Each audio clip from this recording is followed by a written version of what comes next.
Have you ever tried to recreate the moves of a game? I've had to do this. Well, it wasn't a requirement, but I wanted to do this because of that game that I left unfinished with my buddy. My buddy Akira Toya, my arch nemesis and rival. The game that we played was unfinished, and we had to part ways, and we're not able to finish it, which is what unfinished means. I realize that, but I wanted to try to resume the game in OGS, and part of that, doing that, I had to create an SGF of the game, and I couldn't just use an editor mode to map out every single stone in whatever order I liked, and then upload that to OGS, and then create a game off of that. I needed to use an actual discontinued game with actual move orders in it. I could have just put in random moves until I got to the point where we stopped and just made sure that the layout of the board was good by the end of it. But while doing it, I felt kind of a personal need to reconstruct the game as accurately as I could have. But it's been a while, and it was really difficult. It was quite a challenge, and I don't think I got all the moves right, but it was actually a great learning experience to try to reconstruct the moves. You will run into various issues and problems to solve while doing this.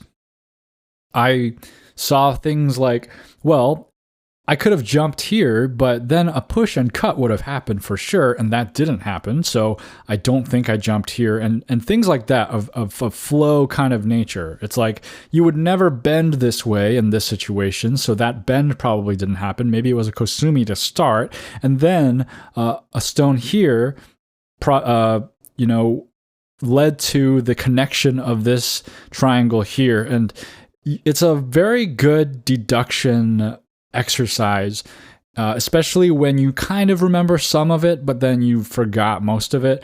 Maybe some of you have great memory and just remember every single move. Well, I'm sorry you can't partake in a challenge like this.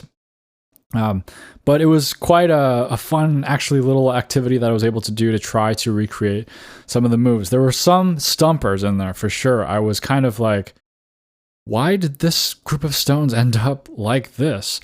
And of course, the tanukis are really difficult to time, and I'm sure those were kind of the biggest error points for me when I did this. But luckily enough, you can just kind of guess certain tanukis, and then it'll kind of flow the right way in the end anyway. But I did the best that I could to reconstruct what I remembered of the game. Unfortunately, I didn't record it, so I don't have like an answer key, but maybe that was the reason why it was such an engaging activity, was because I didn't have an answer key. I had like two photos. I had one kind of early to mid game and then one in the mid game, and it was just kind of those two photos I had to work off of. So it was a challenge, but it was fun, and I recommend that activity for anyone looking for a different kind of Go challenge. It was enjoyable to do for sure, even though I will never know what parts I got right, what parts I got wrong. Maybe my buddy Akira Toya will help me out. You're listening to Starpoint, the show about Go for Go fans, away from the board. Now, I want to make a bit of a generalization here in terms of video games and Go players. And the generalization is about the kind of games that Go players may gravitate towards. Now, I think this kind of generalization I will be very wrong on many accounts. I think a lot of you will come out of the woodwork to tell me, no, that is wrong. I'm a Go player and I don't like this kind of game. I like this kind of game. But I think there's something here that I'm thinking about, an element of these games that exists in Go. And I feel like some of you may be attracted to that element, and that's why you're a Go player. So I'm kind of talking a little cryptic right now, so let's get into the details. Over the holidays, one of the games that I played that got me started thinking about this was called Celeste. Now, some of you may know what this game is, some of you may not. It's an indie game, so not as big name of a title, but it is really well known in gaming circles. And I apologize for some of the content in this episode. I'm half apologizing because I don't know actually the ratio of Starpoint listeners who play video games and those who just play Go and do other kinds of hobbies besides video games. But I know at least some of you play video games, so I feel somewhat safe talking about this. But basically, what I'm going to do this episode is apologize to those who play video games and don't need any explanations. I apologize that I'll have to explain certain things. And to those who don't play video games, I apologize for talking about stuff that you may not quite connect with. But anyway, moving forward in this, I'm going to explain what I feel needs to be explained. But anyway, Celeste, an indie platformer, platformers being games where you jump on platforms, but it's a difficult game. It's a tough as nails platformer, and you just kind of go from point A to point B to get to the end of the level, right? But the thing about this one is that it's very, very difficult, and you're kind of not expected to get anything on the first try. And it's relentless in allowing you to die again and again and again, kind of along the lines of games like Super Meat Boy or Cuphead, maybe more like Super Meat Boy, less like Cuphead, but difficult like those games nonetheless. But one thing you feel when you play a game like Celeste is that nothing is really changing about the game. You have the same level, and you try again, and you die again, and you try again, you die again. You get a little further every time, and you realize that this game is not changing. What is changing is you, your own inner self and inner skill. And the game's overall story is about climbing a mountain and also overcoming inner struggles, but physically it's about climbing a mountain, and that mountain, it's kind of a reflection of your inner struggle. And I feel that so much when I am looking at my journey in Go. When I look at my journey in Go, it very much feels like I'm trying to climb this mountain where the game isn't changing, things around me aren't changing, I'm changing, right? A lot of people consider Go to be a battle against the self. And so just playing through Celeste and having that experience of getting better and reaching new heights and finding that my skills were improving, it really helped me look at Go in the same way, where I felt that Go was an attractive game to me because I could work on my skill in Go and find that inner change and see that in front of me. Now this contrasts to one of the other games that I played before Celeste. This one's called Hades. And thematically, it couldn't be actually, there are some stark contrasts in terms of the tone, but there are also similarities in the fact that they're both trying to ascend something. But in Hades, it's a Greek mythology kind of game, but you're kind of in the depths of Hades, aka hell, and you're trying to get out of it and go up to Elysium. So instead of climbing a mountain on Earth, you're kind of going up through the underworld. But anyway, the gameplay is very different. This is a roguelite game, and I feel I have to explain a little bit of what that is. A roguelite game is a game where you try again and again, and you die again and again. But every time you die, and there's also random elements, but every time you die, you get a little something different. You maybe have a new weapon, or an upgraded movement speed or something, right? You got a little some advantage that you collected maybe on your last run. So every run will feel slightly different. You might feel a little stronger every time you try. And then you can go a little further. You can get farther into the game than you could before because you had that kind of little upgrade to give you a little more of a leg up on what you're doing, and eventually you get strong enough to beat the entire game. Well, that's very different from Celeste. Celeste doesn't give you any handout, any kind of upgrade or anything. it's just you. It's just the same control, same old controls. I mean, there's a little, a couple of mechanical fun things here and there that do change the experience slightly. But overall, it's by and large the same game, and it's just you getting better. Hades, on the other hand, I felt was very different. It felt like the game was improving on the character that was in the game rather than me, myself, outside playing the game improving. Does that make sense? I felt like I wasn't improving as much. Well, I was improving somewhat at least, but I felt the more impactful improvements were made on the character in the game. To illustrate further, I think there is this fundamental difference between, I think these two games kind of reveal a large dichotomy or spectrum of video games and the kind of sense of achievement that they offer. And that ranges kind of like what I would say is from like the RPGs, which is kind of what's on the Hades side, to the platformers, which is like what Celeste is. And I think it is a concept of internal and external growth that is on display. And Go is very much on the internal growth aspect. If I want to relate it to skill-based games, we've talked about games like Rocket League in the past, and Rocket League is, I think, kind of, in my experience, very unpopular among folks who don't play Rocket League. People who play Rocket League play only Rocket League, and people who don't play Rocket League never want to touch Rocket League. Because it is a difficult game, it requires a lot of inner growth to even start having fun. And it's not just Rocket League. Many other competitive games like Counter-Strike, Valorant, these games have a lot of inner growth needed in order to enjoy the game.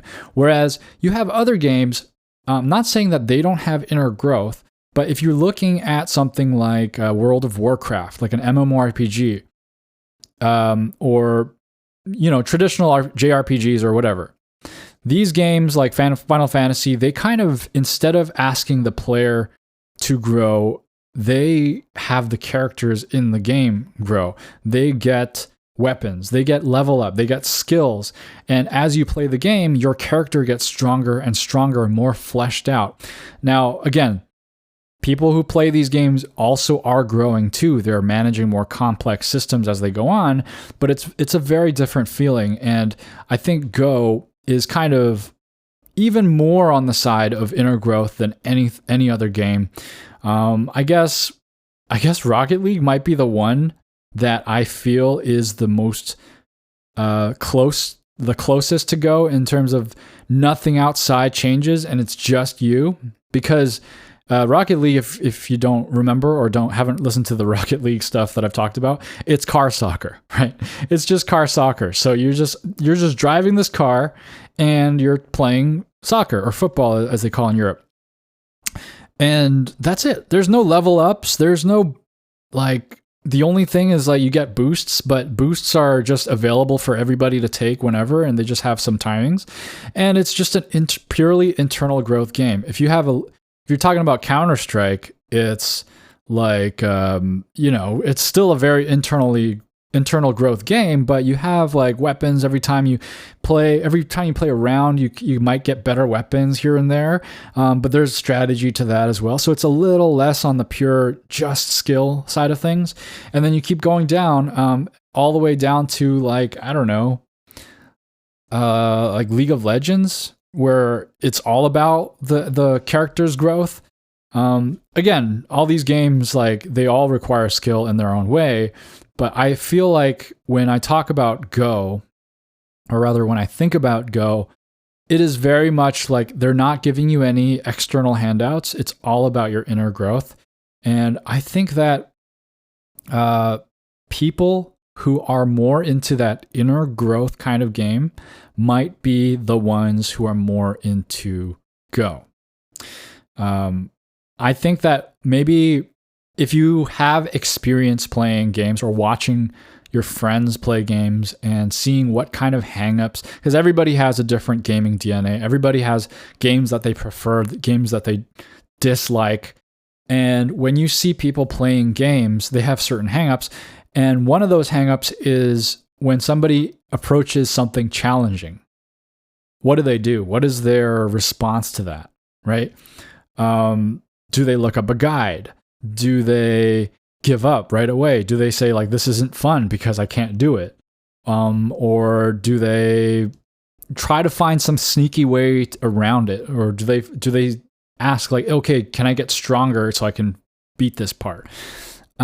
If you are the type to look at a challenge and just keep persevering through it and just kind of take it as it is and just try again and again and again, which is the kind of challenge that I really like, I think maybe you have what it takes to become a Go player. Because not everybody can sit with that feeling of being challenged, of not understanding, of understanding that you're not quite where you need to be, right? A lot of people take that feeling and they crash. They will say like, I don't think that's enjoyable, right? And the point of playing games is to enjoy yourself. Whereas you, the Go player, might go up to this game that requires more of you than what you currently have, and find that, oh, here is something that can grow, and here is something that I can enjoy watching grow. And I think that is maybe one reason why people are drawn to Go, because they notice how big of a ceiling it is, how high of a ceiling it is, and that they are so small in this world, and they have so much potential to grow in this world of Go. Whereas you look at other games and you may not see that potential for growth. Maybe it's just a story game and you don't really see anything change within yourself as you play through it. Now, mind you, one of my favorite kinds of games is the ones where it's just pure story. Personally speaking, I've never been able to get into MMORPGs because I don't like grinding, which is just repeatedly doing something in order for your character to get stronger and spending a lot of time doing that and just making your character stronger like that. That has never been appealing to me, right? Because nothing's changing about myself, and it's just, I see my character change, but it's just it's a slog, right? But I think that I obviously have like a certain DNA regarding games, and I'm not like one way or another about anything. Like, for example, I really enjoyed Hades, and Hades is a fantastic game. But there were some DNA incompatibilities, to be sure, when I talk about Hades and certain things about it, right? I really enjoyed it. It was really great, and I don't regret playing it. But while I was playing, I had this weird question, which was, well, if my character is getting stronger, the only way for this game to get interesting is for the enemies to also get stronger, right? Because if I just get stronger and my character's all souped up and then the enemies are weak, then it's not really fun anymore. There's no challenge to it. You just walk right through and you get to the end of the game. So what happens is that your character gets stronger and they counterbalance it by making the enemy stronger. And then your character gets even stronger. And then they actually start introducing elements of artificial like setbacks for yourself. They make the game harder in other ways. And so it's like, as your character becomes stronger, you have to add in more and it's like, wait a second, what's going on here? This balance of like getting stronger, but then also the world is getting stronger. So is anything really changing? I mean, I think there's a more nuanced answer, but I think that's kind of what I felt. But when I play Celeste or another kind of challenging game where the game itself is not changing and you are developing a skill, I think that really is a compelling idea for people who like Go. If you are someone who likes to watch yourself change through time and learn and develop a skill and see that skill grow and take you to new places, without your environment really changing much, right? The Goban is the Goban. It's the same. It's just the 361 points that are staring right at you, but every time you play, you find a new version of yourself. And I think that's what's beautiful about Go. And it's kind of also related to what I've been talking about recently about playing an instrument. And I think I've just been kind of attracted to these kinds of activities for my whole life.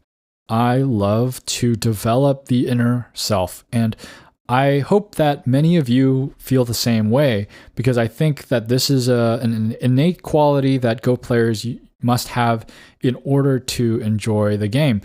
Albeit, though, sometimes people have different reasons for enjoying games, and a lot of you may be very content with not improving. Maybe you love the atmosphere of the game, you love the different... you love the stones, you love the look of it, the aesthetic, you love the history. There are so many reasons to love Go, but I think this is a very big and key reason that will resonate for a lot of people. One other way to put it is that inner growth is kind of like learning an instrument, right? Learning how to play. And external growth is like getting a better quality instrument. A better guitar, a better piano, it will sound better, right? And you'll have like a better instrument that may just intrinsically sound better, but your inner growth is the part that is learning the instrument. And I think you can kind of take this analogy like way further, like inner growth being getting really good at your job, external growth being actually promoted. So not to say one thing is more important than the other. Sometimes you want to just not care about how good you are at your job and also get promoted. That's like, if you compare someone who's super good at their job versus someone who's actually climbing the ladder, it's like they're kind of just different, right? And you kind of have to see that they're both part of the same equation. But I think that Go players essentially are gamers of inner growth. And I think that Go players don't mind getting stumped. And a lot of people really mind getting stumped. They don't like that feeling. They throw their hands up and they say, nope, not for me. And they leave. I think that Go players have a certain thing in them that prevent them from just dropping it and leaving as soon as they feel challenged. And that's why you're able to stick with the game of Go. However, there is also external growth in Go, believe it or not. Although it seems like a very pure game without any kind of external growth, have you thought about something like your rank being external growth? Now, it's a little unfair, but rank is kind of just a reflection of your inner growth, but it really is an external thing. And sometimes we treat that external thing as our internal growth. And sometimes people get more fixated on the rank that they are than their own learning development. And I think maybe that's usually when people kind of they stray off course. Or it's just maybe a personality difference. Some people care about winning. Some people care about showing that they're good. Those are different things. One person can showcase their skill, lose the game, and be satisfied, and everyone can know, like, wow, this person played brilliant moves here and there. They for sure have the potential to win this game. Whereas the other person who played sloppily, played all these mistakes, but still won out in the end, maybe that's what they care about. They just want to win. And there's just so many personalities that value inner and external things differently. Things like winning a tournament, that is an external growth in Go. Of course, all these are kind of tied to your inner growth, but I think these are external objectives. And so is beating maybe a rival or friend. However, amongst all these external things, inner growth, especially when you take away the whole rank situation, it's kind of silent. It's like just waiting there to speak its mind and manifest itself on the Go board. And I think that I really believe in this because sometimes I feel that I've improved, and I might just be kind of diluted, but there are many times when I really feel that I've improved my game and I have no rank to show for it. And that kind of growth, it seems a little more stable, or maybe a lot more stable, than when I see my rank go up and I don't know why. When I just play and I see my rank shoot up, I'm like, well, did I really get better? Or did the rank just change? Versus I see my rank stay the same or dip even, but inside I realize I understand something that I didn't understand before. And that second feeling, I feel like it's hard to put into words, but I hope you can relate because it's a great feeling to have. I think the most natural way for me to engage in an activity and learn is to attempt something again and again, which is why certain video games might appeal to me, which is why music appeals to me a lot because it demands a lot of practice and repetition of something. And I think that I like to sit with things until they soak fully into my brain. I think that I'm kind of slower than most people when I try to learn something because I try to process everything very thoroughly. And it's why I think sometimes I get a little distracted when I'm watching a movie and I need my wife to explain the plot to me. I've been watching Stranger Things, and you don't know how many times I have to turn to her and say like, oh yeah, who's that again? And like, why does this person care? And did this person know that this was gonna happen? Like, I keep doing it. Maybe it's because we're eating and stuff, and I'm like distracted while we're eating, and like I'm just so focused on the food or something. But I feel like I need a lot of brain power to process very simple things, and that comes with like music. I feel like maybe people kind of do shorthand to process certain things, and for me, I like to just go through the whole thing and absorb everything. And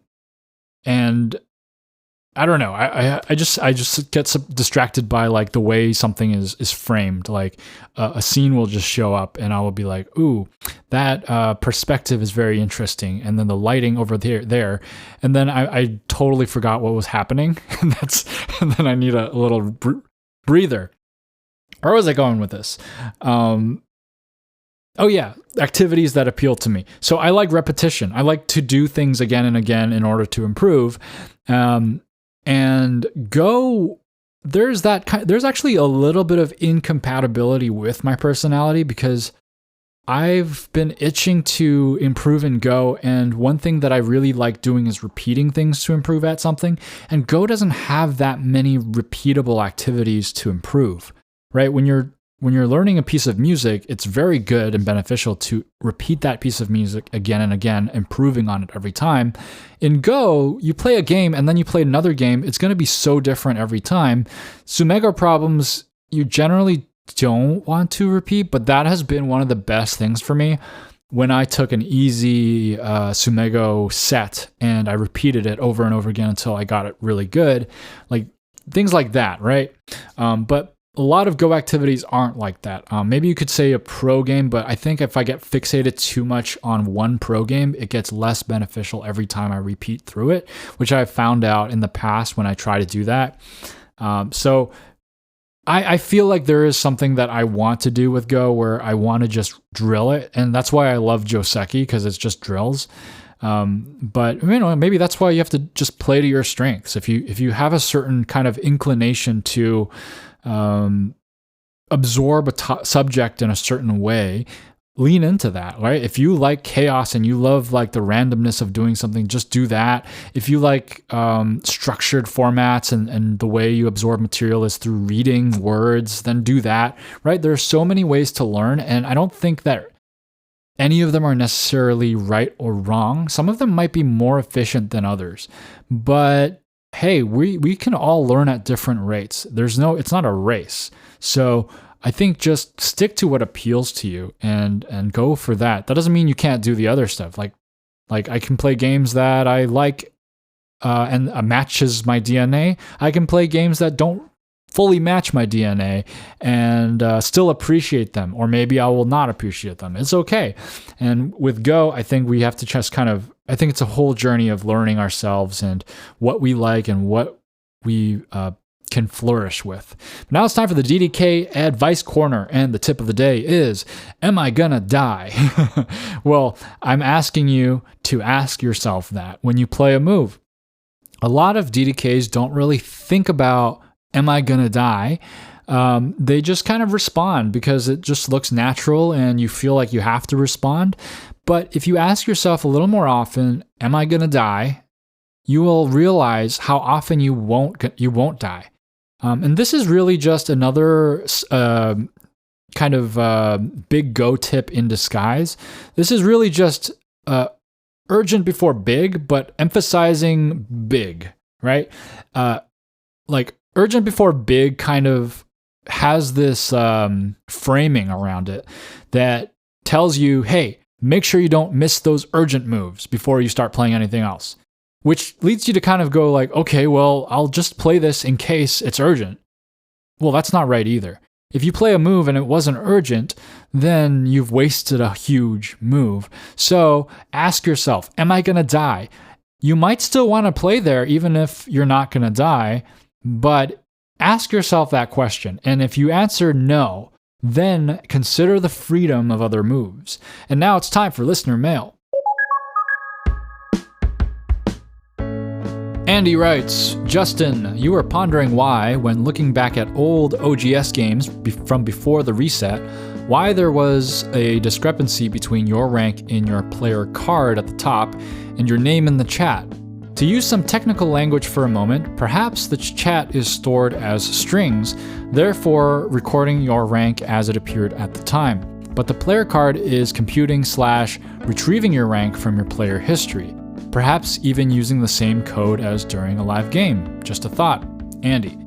Thanks for your input, Andy. And I can't say with confidence whether you're right or wrong about that, but I think one thing that kind of threw me off is that I think that some of the ranks in the chat were actually higher than what I remember them to be. So if you're right about the string theory, ooh, you've got a computer programming physics intersection joke here, which I'm sure many of you will laugh at. But anyway, if your string theory is correct, then the string would reflect the historical rank, what I would have seen at the time, but I think it's higher than what I would have been, because let's say that like when I first started on OGS or something, I was like 12Q.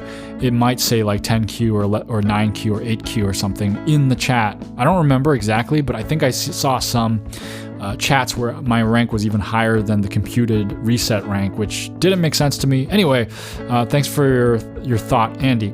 Sadaharu writes, welcome back. My resolution for this year is to reduce the number of concurrent correspondence games to less than 100. LOL. Well, Sadaharu, if you want to achieve that, you need to stop inviting people to play correspondence games with you. I see you say these things and then also ask people to be free to play correspondence with you. It's a nice gesture, but I don't know if you're going to achieve your resolution.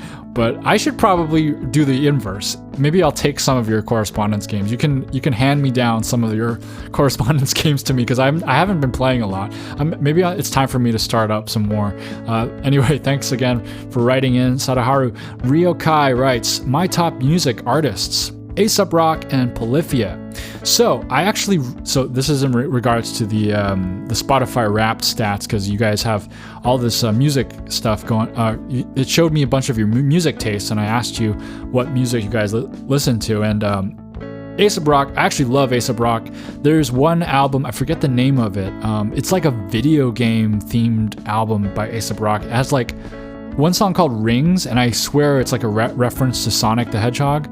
But A$AP Rock, I love A$AP Rock. I think the first song that I heard with him was a very, very unknown one called, what was it called? It was like a flash animation with these two guys with a baby.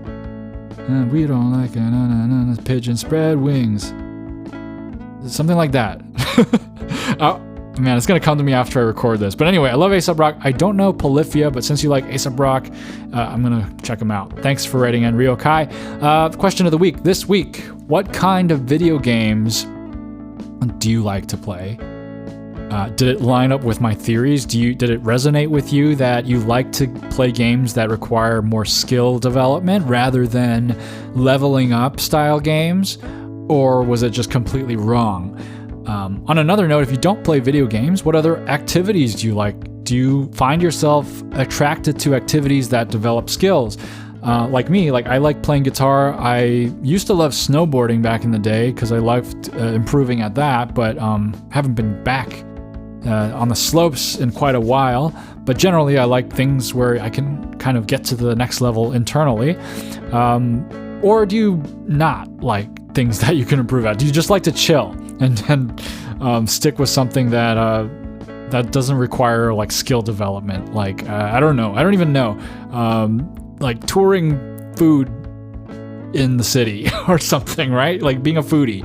That's not as much as I say a lot of these activities don't require skill or skill development, they actually, a lot of them do. It's just not as apparent, right? Being a foodie, actually you learn to use vocabulary to describe food. You notice things about how businesses, there's a lot of learning required for that too, but it's just not what you think of, right? If you look at guitar, right, or an instrument, it's that is purely developing skill. Anyway, all that stuff, if you want to talk about that, share your thoughts on it, please. Leave a comment wherever you found this episode, or email me directly at startpointpaduk@gmail.com. That's startpointpaduk@gmail.com. If you're a YouTube listener, I would greatly appreciate a like and a subscribe. And if you're a podcast listener, reviews and ratings also help.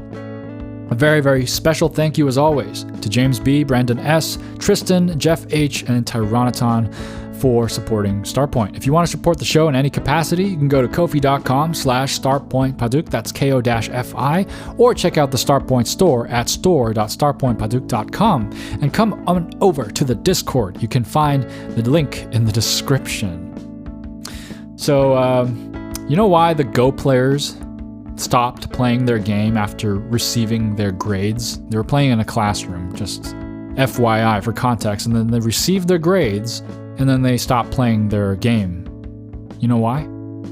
Because they both passed. Thanks for listening. Keep playing Go.